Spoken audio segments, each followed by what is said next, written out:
Assalamualaikum warahmatullahi wabarakatuh. Selamat sore Bapak Satrio Ageng Rihardi SHMH dan teman-teman semuanya. Kami dari kelompok 5 akan mempresentasikan hasil tugas kami untuk mata kuliah pengantar ilmu hukum yang kami beri judul pencemaran nama baik.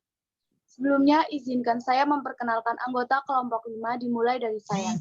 Saya, Syafira Puspita Nur Kamila sebagai moderator, Enggar Adi Kusuma sebagai operator, Nadia Sofiarini sebagai pemateri 2, Aimatul Kasana sebagai pemateri 1, Syakira Adi Safarati sebagai pemateri 3, dan Eko Rahmawati sebagai pemateri 4.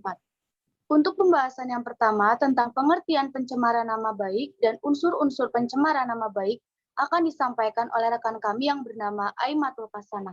Kepada Aimatul dipersilahkan. Baik, terima kasih kepada Syafira sebagai moderator atas waktunya.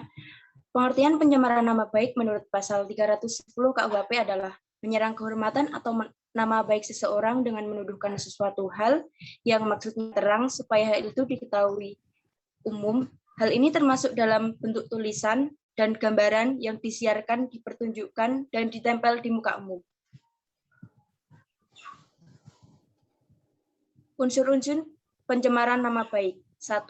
Dengan sengaja. 2. Menyerang kehormatan atau nama baik. 3. Menuduh melakukan suatu perbuatan. 4. Menyiarkan tuduhan supaya diketahui umum. Terima kasih.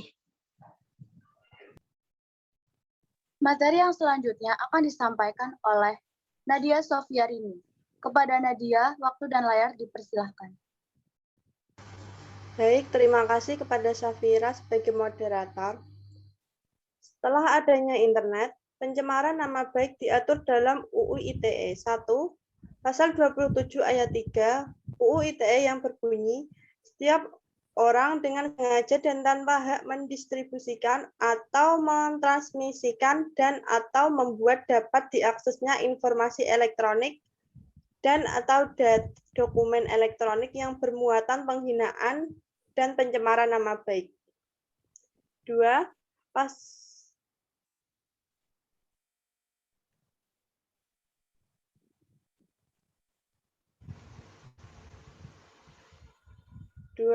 Pasal 45 UU ITE yang berbunyi 1. Setiap orang yang memenuhi unsur sebagaimana dimaksud dalam pasal 27 ayat 1, ayat 2, ayat 3, atau ayat 4 dipidana dengan pidana penjara paling lama 6 tahun dan denda paling banyak 1 miliar rupiah. Terima kasih. Materi yang selanjutnya akan disampaikan oleh Syakira Adi Safarati sebagai pemateri ketiga. Kepada Syakira, waktu dan layar dipersilahkan. Baik, terima kasih Syafira atas waktunya. Di sini saya akan menyampaikan korelasi pencemaran nama baik pada zaman dahulu, saat ini, dan waktu yang akan datang. Pada zaman dahulu, teknologi masih sederhana sehingga belum banyak kejahatan yang berbasis internet.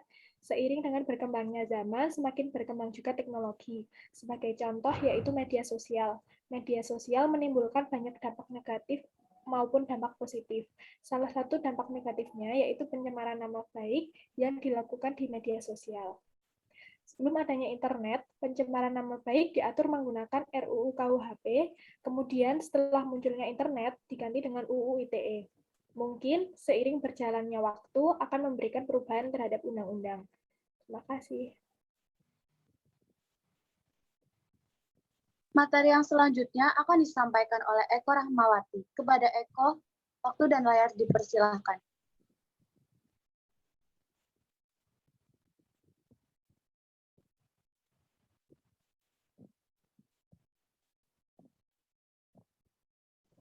Maaf sebelum terima kasih Syafira atas kesempatannya. Saya di sini akan menjelaskan contoh kasus. Yang pertama, kasus yang dilakukan oleh Jering, yaitu mengunggah postingan di Instagram yang memuat pencemaran nama baik, penghinaan, dan menimbulkan suatu permusuhan kepada ini. Dengan kasus itu, Jering dinyatakan sebagai tersangka. Dalam perkara ini, pasal yang disangkakan yaitu pasal 28 ayat 2, pasal 45A ayat 2, dan pasal 27 ayat 3. Republik Indonesia nomor 19 tahun 2006-2008 tentang informasi dan transaksi LHP dan atau pasal 311 KUHP sesuai dengan laporan polisi nomor LP-200-4-2020-Juni 2020 dengan ancaman hukuman. Next.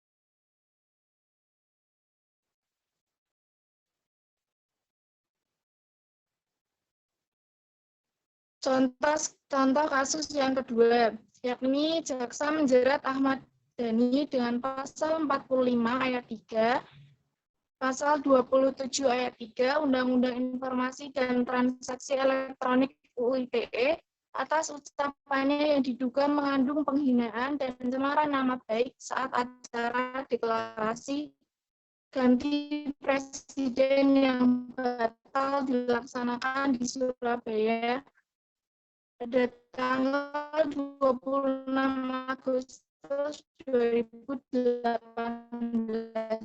lalu.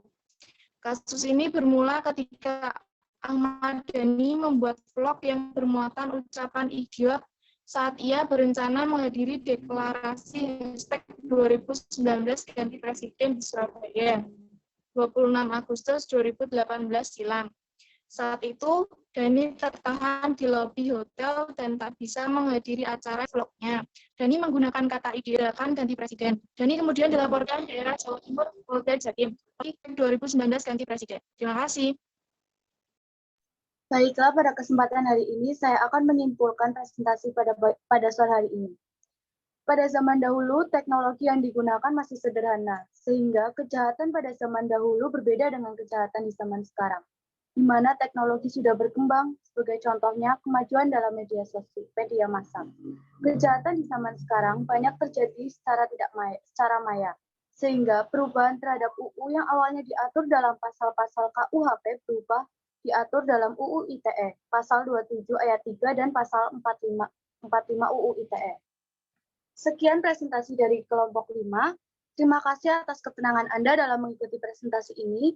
Semoga presentasi ini dapat menambah wawasan Anda dan apabila ada tutur kata yang kurang berkenan di hati Anda, mohon untuk dimaafkan. Selamat sore dan sampai jumpa. Wassalamualaikum warahmatullahi wabarakatuh.